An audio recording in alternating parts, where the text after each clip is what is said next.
Hello friends, જય શ્રી કૃષ્ણ. સ્વાગત છે તમારું માય કિચન ગુજરાતીમાં. આજે આપણે બનાવીશું ઇન્સ્ટન્ટ રસમલાઈ. આ રસમલાઈ બનાવવામાં પનીરનો ઉપયોગ નહીં કરીએ. તમને એવું થતું હશે ને કે રસમલાઈ અને એ પણ પનીરના ઉપયોગ વગર અને એ પણ ઇન્સ્ટન્ટ. તો હું વિડીયોમાં બતાવીશ તે કેવી રીતે બનશે. જ્યારે તમને સ્વીટ ખાવાનું મન થાય કે પછી અચાનક ઘરમાં કોઈ મહેમાન આવી જાય ત્યારે ફટાફટ બની જાય છે. તો ચલો એકદમ રીચ અને ડેઝર્ટમાં સર્વ કરી શકાય એવી ટેસ્ટી અને બધી ટિપ્સ અને પરફેક્ટ માપ સાથે ઇન્સ્ટન્ટ રસમલાઈ બનાવવાની શરૂઆત કરીએ. જો તમને આજની રેસીપી ગમે તો લાઈક કરજો, વધારેમાં વધારે શેર કરજો અને સબસ્ક્રાઈબ કરી દેજો અને બાજુમાં આવેલા બેલ આઇકનને પ્રેસ કરી દેજો, જેથી આવનારા બધા જ નવા વિડીયોનું નોટિફિકેશન તમને મળી જાય.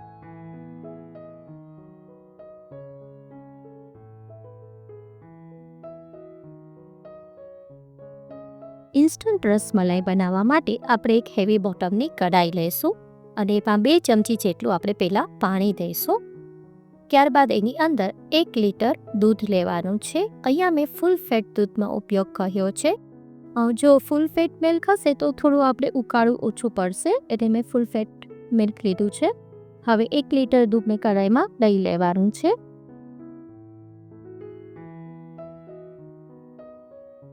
હવે આ જે દૂધ ઠંડુ છે ત્યાં એમાંથી અડધો બાઉલ જેટલું દૂધ આપણે સાઈડ પર રાખી દઈએ. તો આ દૂધને આપણે સાઈડ પર અત્યારે રાખી દઈએ. પછી આ દૂધ છે એને આપણે ગરમ કરવાનું છે.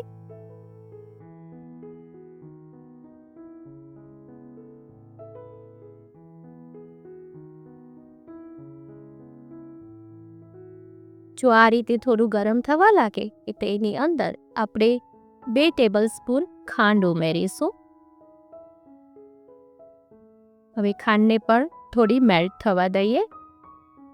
જો ખાંડ થોડી મેલ્ટ થઈ જાય પછી એની અંદર આપણે કેસર ઉમેરીશું. આ રીતે તમે ચમચામાં લઈને કેસર ઉમેરશો ગરમ દૂધમાં તો ઇઝીલી એ ઓગળી જાય છે. તો આ રીતે આપણે કેસર આમાં ઉમેરી દઈશું.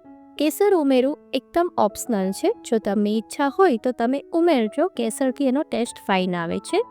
હવે કેસરને પણ એમાં ઓગળવા દઈએ અને દૂધને ઉકળવા દઈએ અને આપણે ગેસની ફ્લેમ સ્લો કરી દઈએ. હવે આપણે જે બાઉલમાં દૂધ સાઈડ પર રાખ્યું હતું એની અંદર 1 ટેબલ સ્પૂન આપણે કસ્ટર્ડ પાવડર લઈશું અને કસ્ટર્ડ પાવડરને આ રીતે એકદમ પલાવી લેવાનું છે. એને લમ્સ બી બનાવી લેવાનું છે. એમાં ગાંઠા ન રહે એ રીતે આપણે એને મિક્સ કરી દેવાનું છે. જો આ રીતે કસ્ટર્ડ પાવડર સરસ મિક્સ થઈ ગયો છે. હવે આપણું જે દૂધ ઉકળે છે એને આપણે ફૂલ ફ્લેમ પર કરવાનું છે.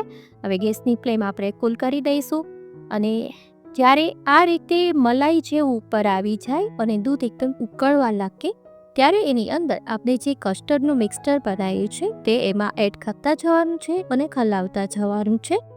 થોડું જે બાઉલમાં કસ્ટર્ડનું ચક્યું છે પણ આપણે આ રીતે દૂધ લઈ લઈએ.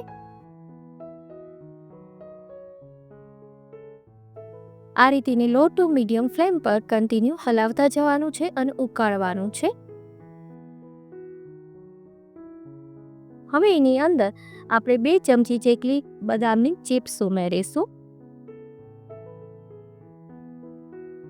હવે આ રીતે તમારે એને ખલાવતા રહેવાનું છે. ત્યારબાદ 1 ચમચી એલચીનો પાવડર ઉમેરીશું. આ પણ ઓપ્શનલ છે. તમને એલચીનો ટેસ્ટ ના ભાવતો હોય તો તમે સ્કીપ કરી શકો છો. હવે આ દૂધને આપણે ઉકાળવાનું છે અને સાઈડ પર જે મલાઈ આવી છે એને આ રીતે ચમચાથી અંદર લેતી જવાની છે. એને પણ આપણે અંદર મિક્સ કરી દઈશું. હવે આ દૂધ ઠીક થાય, આટલું ઘાટું થાય ત્યાં સુધી આપણે એને ઉકાળવાનું છે. જો આ રીતે આટલું ઘાટું થવા દેવાનું છે પછી ગેસની ફ્લેમ આપણે બંધ કરી દઈશું. આ રીતે કસ્ટર્ડ મિલ્ક બનાવીને તમે ફ્રીઝમાં રાખી તો પછી બિલકુલ ટાઈમ નથી લાગતો અને ફટાફટ બની જાય છે. જો હવે આપણું મિલ્ક સરસ તૈયાર થઈ ગયું છે, એકદમ થીક બની ગયું છે. હવે આ ટાઈપનું આપણે આટલું થીક જોવે છે. હવે આપણે ગેસની ફ્લેમ બંધ કરી દઈશું અને એને અડધો કલાક માટે ફ્રીઝમાં ઠંડુ થવા દઈશું.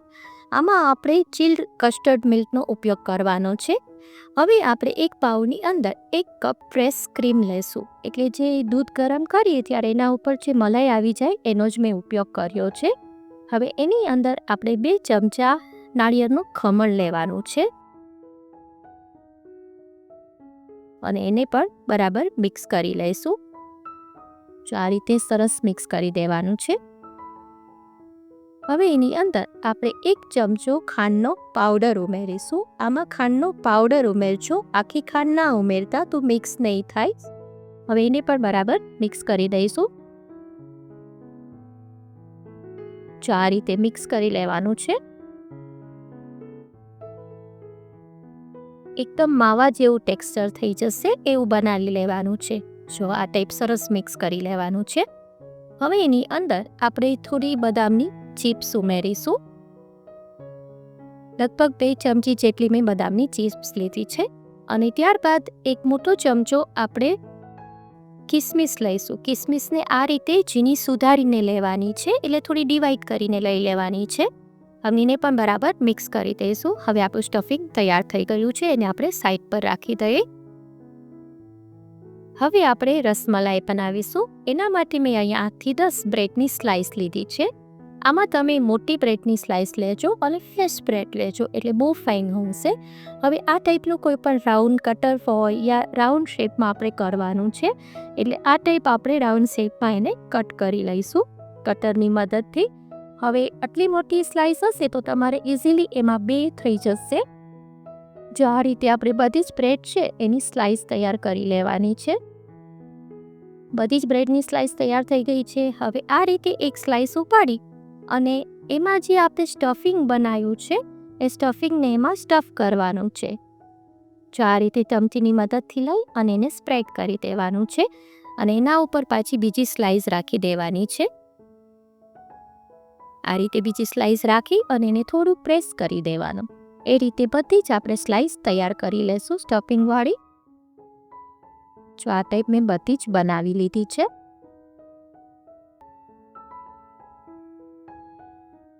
આમાં તમને જેટલી જોવે એ રીતે તમે સ્લાઇસ તૈયાર કરી શકો છો, પણ થોડું પ્રેસ કરી દેવાનું કે સરસ સેન્ડવિચ બની જશે.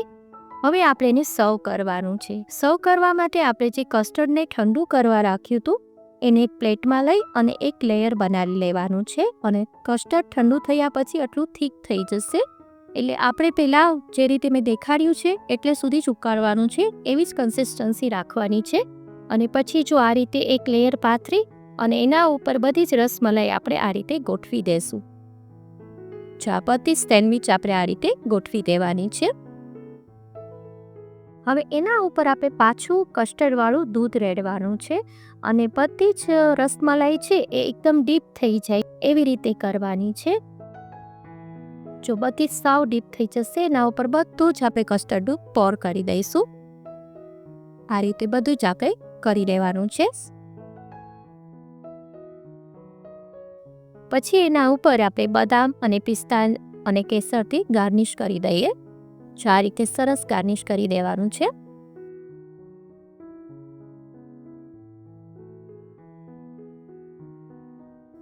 અને હવે આને ઠંડી થવા રાખી દેવાની છે ફ્રીઝમાં. જો કેટલી મસ્ત બની છે ને, જોતાં જ મોઢામાં પાણી આવી ગયું ને. એકદમ ઇઝી અને ટેસ્ટી બને છે અને એકદમ લો કોસ્ટમાં આ રસમલાઈ બની જાય છે. આ ઇન્સ્ટન્ટ રસમલાઈ આપણે પનીરની પણ જરૂર નથી પડતી કે નથી કોઈ વધારે સામાનની જરૂર. એકદમ ઓછી વસ્તુથી આ રસમલાઈ તૈયાર થઈ જાય છે. આ રસમલાઈમાં બિલકુલ ટાઈમ જ નથી લાગતો, બહુ ફટાફટ બની જાય છે. આ રીતે રસમલાઈ બનાવી ફ્રીજમાં ઠંડી થવા દેજો, એટલે એકદમ રસમલાઈમાં રબડી સોફ્ટ કરી લેશે અને એકદમ રસીલી અને ટેસ્ટી તૈયાર થઈ જશે. આ રસમલાઈને એકદમ ઠંડી થયા પછી જ સર્વ કરજો, એટલે એકદમ બજારમાં મળે છે એવી જ તૈયાર થશે. જો એકવાર આ રીતે રસમલાઈ બનાવશો તો બધી સ્વીટ ભૂલી જશો. અને કમેન્ટ કરીને કહેજો કે આજની રેસીપી તમને કેવી લાગી. જો તમને મારી રેસીપી ગમતી હોય તો લાઈક કરજો, વધારેમાં વધારે શેર કરજો અને સબસ્ક્રાઈબ કરવાનું ના ભૂલશો. ફરી મળીશું એક નવી જ રેસીપી સાથે. Till then bye bye.